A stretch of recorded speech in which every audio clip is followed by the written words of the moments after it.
Hey, what's up, rock stars? It's Rox coming to you today with the review for Real Housewives of Potomac, Season 6, Episode 8. So, we are getting work done on the house, and there's contractors in and out the house and all over. They're going to be walking around here. Somebody's probably going to be coming up to my window to ask me questions. It is a busy place in the itsrox household. On top of that, I'm working. Remember, I have my new position that I'm working, and it's a lot of noise. We're getting our bathroom remodeled. And they are banging and banging and banging and banging and banging and banging. Scared the damn animals, child. It is one of them days. So I'm out here feeling real self-conscious in the studio because they're, of course, don't know what I'm doing, and I'm in the car.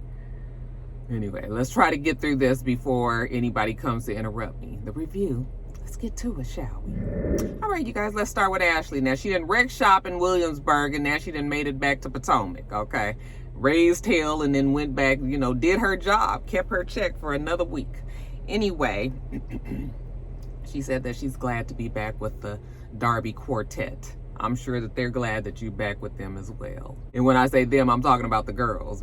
Most definitely, Wendy is happy that Ashley's ass is gone. Now, Michael, he's the husband of the year / father of the year these days. She said that Michael's had a checkered past, but he's really trying to make amends now, and he's trying to make it a point to let her know that he's here and he's checked in and all of that. So he's bought her a ring, okay, a nice little diamond ring, and it has everybody's birthstones in it. The kids' birthstones, a mother's ring basically has their birth dates engraved inside of the ring. Everybody's happy at the Darby household. But jumping back over to Williamsburg, yeah, they still pissed off in Williamsburg. Wendy just went off on everybody. Robin is still drunk. Escala is still shocked with what she's seeing, okay? All this is going on, but you know what? The food is here. So, damn it, we gonna eat. So everybody kind of branches off into separate little areas in the house, and Robin is saying how, she didn't appreciate Ashley coming dropping bombs and then just leaving like that. Like, well, that's what you wanted her to do, right? Didn't you guys tell her to go? At least Giselle told her to go and talk. You do whatever Giselle says. So you guys both told her to go and talk to Wendy. Okay, the shit just didn't turn out the way you thought it would. Talking about, it's supposed to be a fun girls trip, but everybody's fighting. Well, they wouldn't be if you'd mind your own fucking business, okay? Wendy just says that misery loves company, speaking of Giselle. And she is just refusing to let Giselle bring her down like that. So Wendy and Karen and Escala, they go back to the servants' quarters. We're just gonna always call it that since that's what Giselle called it, just so that everybody can know how ignorant a damn statement it is. Okay, so they go back to the servants' quarters. And then when they get there, of course, Karen is sitting down talking to Wendy, and she was just like, see, the thing with Giselle is that she feels that she has a right to speak on everybody's life, but then you cannot say anything about hers. Yes, that's exactly how Giselle operates. Candace is trying to explain to them in the big house that Eddie is a trigger for her. Like, you guys don't bring up her husband. She doesn't want you to talk about her marriage or husband, anything like that. And of course, Giselle doesn't care. As a matter of fact, Giselle's like, if you're going to be sensitive in this group, you're not going to make it. Well, that is true as well. Really, on any of the Real Housewives franchises, I would imagine that you would have to have very thick skin. Everybody has to remember, Wendy has only been there. This is her second season. Okay? She's going to be ready and willing season 3. But, it does take some time for everybody to get to that same point that these old ass bitches that's been on this fucking show a long time, and know how to take things in stride. Yeah, Wendy's not quite there yet. At least give her that. So they're just kind of like, don't really care. It's all this flippant attitude. Oh, well, she got to get over it. That kind of thing. The whole time I'm just sitting there watching, and I'm just shaking my head like Giselle and Robin are just a mess. And still back at the house, Wendy is crying because she's hurt. She's hurt about what was said about her. Like, she was genuinely hurt, you guys. This is not an act. So when she's talking to Karen and Escala at the house, she's just saying how it's a trip how Robin is so different when she's around Giselle. I'm sure Escala notices that as well, considering that Escala is supposed to be Robin's friend, right? But she's figured it out now. Giselle is always Robin is always gonna have Giselle's back no matter what. So even when Giselle is wrong, Robin is very slow to correct her. So yeah, it is what it is. What can you do about it? These two have been the green-eyed monsters the whole entire time. So anyway, it's time to go to sleep. Wendy calls Eddie, doesn't tell him what happened. I'm sure she ain't got the energy for all that. I'm sure she explained that probably off camera. Now, the next day, everybody's up and early, calling family, whatever. Robin calls Juan, asks if he misses her. And he was like, yes, I do miss you, even though you don't do shit around this house. And she's so glad to be away from her mommy duties right now. She hate getting up in the morning. She hate waking the kids up in the morning. Juan is so good at doing all that. Just let Juan do it, all right? And then while she's looking like she about to kick back and have a conversation, he's like, I gotta go. Okay, I'll talk to you later. Karen FaceTimes Candace and asks, can they come up to the big house because she wants to get her makeup done? And Candace was like, of course, okay. So everybody is going back up to the big house. It's the next morning. We got to figure out what we're doing for the day anyway. Well, at least not Karen. To whom is given, much is required. So I'm very happy to be helping my hometown today.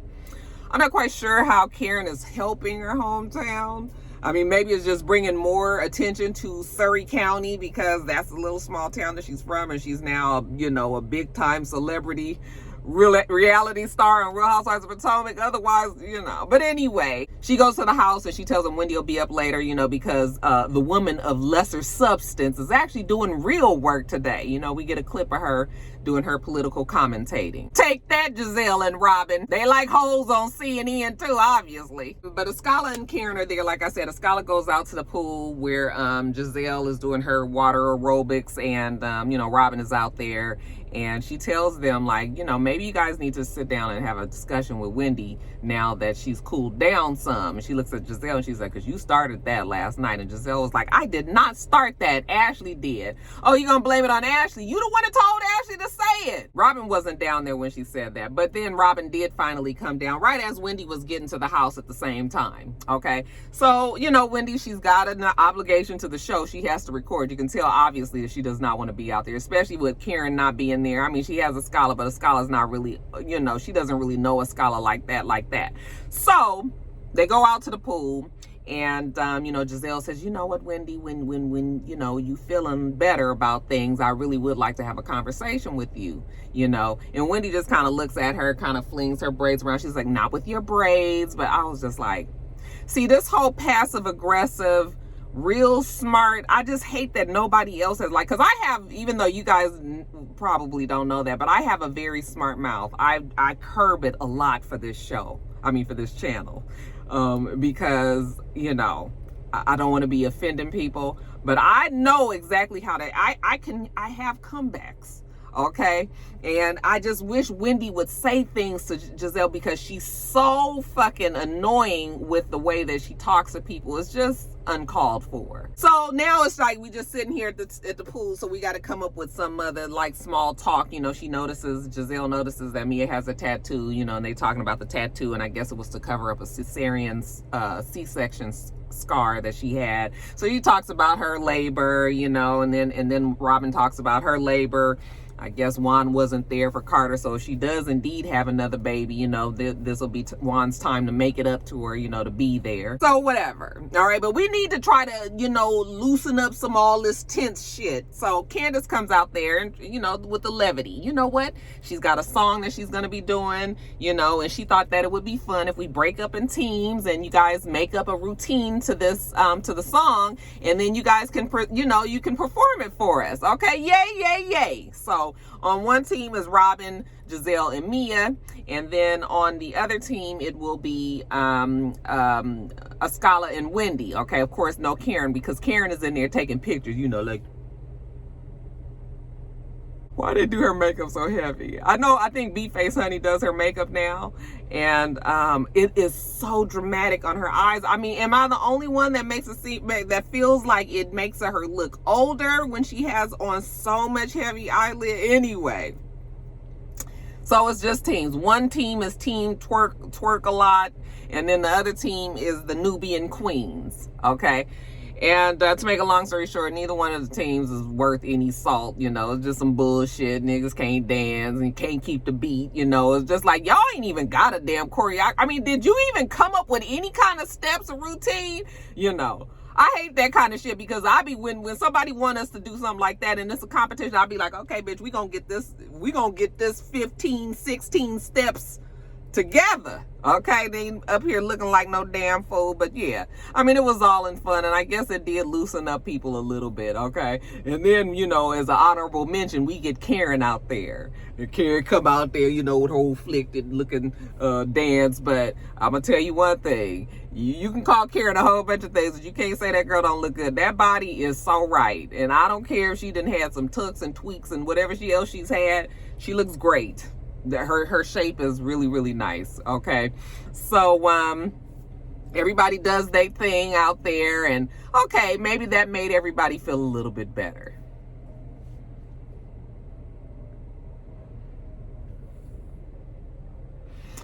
But on now, we're going to get sworn in, right? So not only does Karen have Wendy come, but she also has Mia come. So they get into the Escalade because they're going to be taken to Surrey, you know, where she's from, and the rest of the girls, where they're going to go play tennis.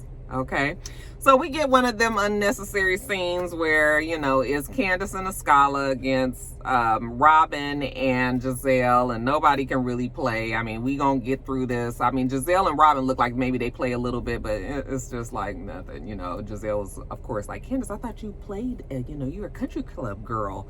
You don't even know how to hold the damn racket, you know. So anyway, we get that scene, and then we get the scene of Karen getting her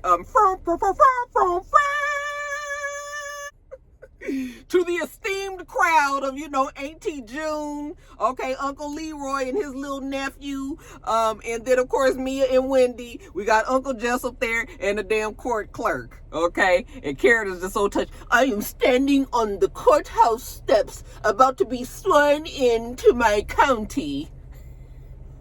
I was just like, okay, girl, you're doing a whole lot with these damn 5 people out here. But okay, I mean, I understand it's COVID and whatnots, but she does her little speech or whatever. And then when she finished, you know, Uncle Jessup was like, are you done?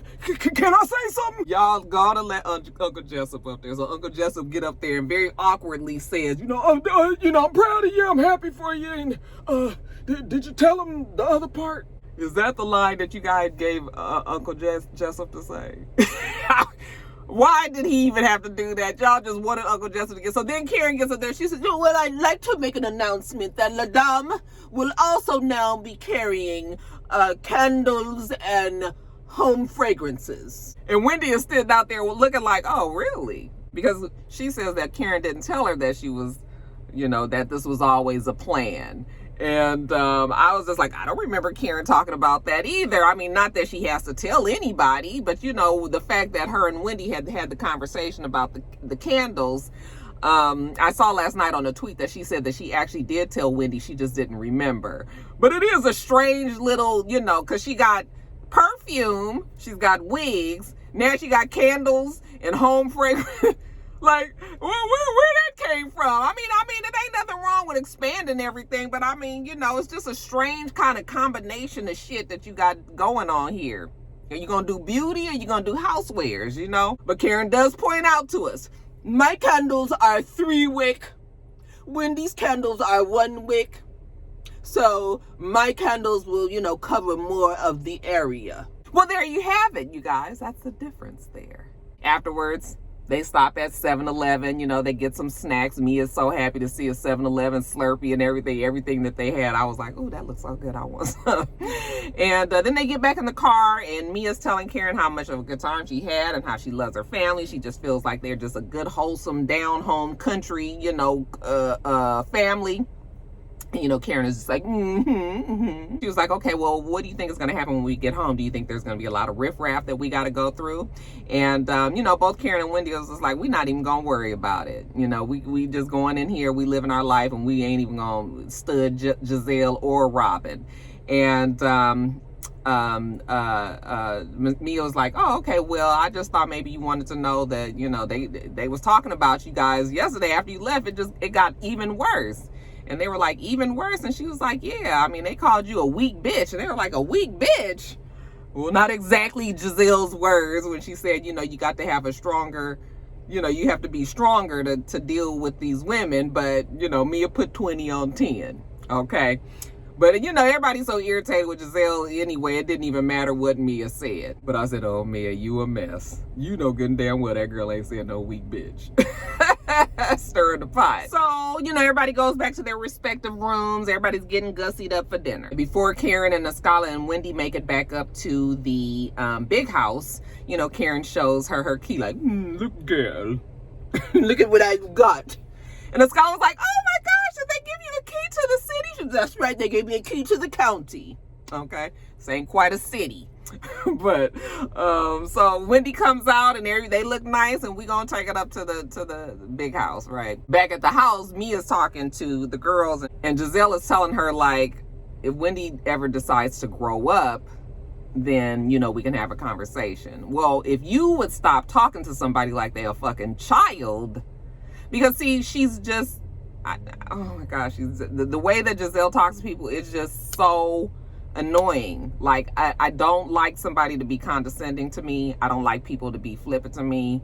I talk to you respectfully, so I expect you to do the same to me. But bitch, if you gonna be like that, then I'm gonna get right back with you with it. So the rest of the girls get there, and so the gang's all here, and finally Candace comes out and she says, you know what, the food is ready, okay, because the chef has already come. He's prepared the food. It's buffet style, so everybody get up and go make your plate. So the chef tells everybody what he got. He got lobster tails, he got mac and cheese, he got shrimp skewers, he got all this goodness. I am so hungry, so everything on the show looked good last night. And so then once they make their plates, they go and sit down. So listen to this. Robin, I don't know who the fuck done put a battery in Robin's back, but when they all sit down, Robin pulls out her phone and she FaceTimes Juan, and she was just like, hey, to my non-existent partner, did you know that we were in a non-existent relationship? And Wendy is sitting over there listening to her talk. And, Juan, he don't want to be in none of this shit. He was just like, you know what, call me back later. Like, I gotta go. Okay? Because he already knows, okay, my non-existent partner. All right. So then Wendy, she turns to Wendy and she says, Wendy, so are you going to ignore me too, or are you just ignoring Giselle? I would have been so quickly says, no, I'm ignoring you too, okay? Because you guys are one and the same. Like, why wouldn't I ignore you if I was ignoring Giselle as well, right? Okay, so yes, I'm ignoring you, bitch. Leave me the fuck alone. But then Wendy kind of caves to Robin. I guess she was feeling bad about what she, when you're not a vindictive, evil, mean person, it's hard for you to just stick to, if you're not that type of person, it's hard for you to, I don't know. I just was disappointed that she actually apologized to Robin. If I made you feel some kind of way. And Robin was like, yeah, you came to my engagement party and you were cheering for me very loudly. And then, for you to say what you said yesterday, you dug deep. And, you meant that. And that made me feel like you never was happy for me. Okay, well, let's talk about what the fuck you did.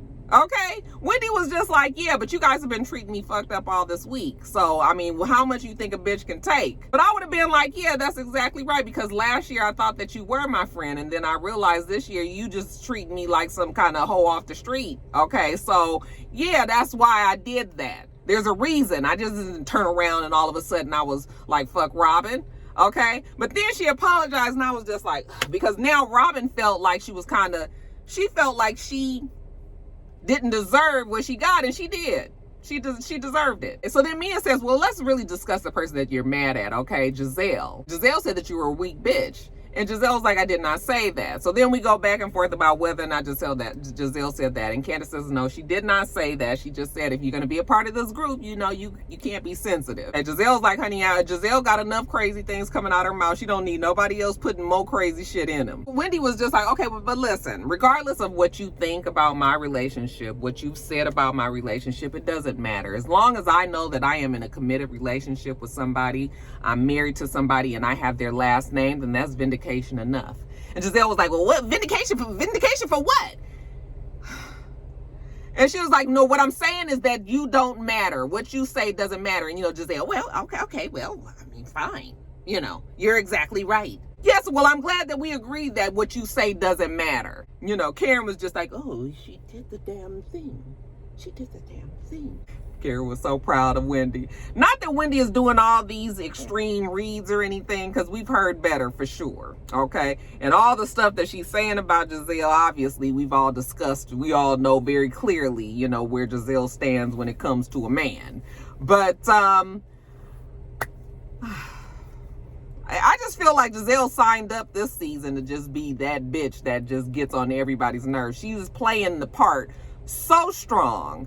Like, who told Giselle to do all of this? This ain't even, this is old first 2 seasons Giselle. She had calmed down some, but she bringing that shit back with the vengeance. I guess it's so you guys can enjoy the show more. I mean, are you enjoying the show more? All right, you guys, let me get off of here. I got 15 minutes and then I got to be back at work, child. So anyway, make sure that you rate, comment, and subscribe to the channel. I'm itsrox. The channel is itsrox. Everything else I do will be in the bottom bar. All right. So I hope that you have a wonderful, wonderful rest of your day, and I plan on doing the same. Until next time, rock stars. Bye.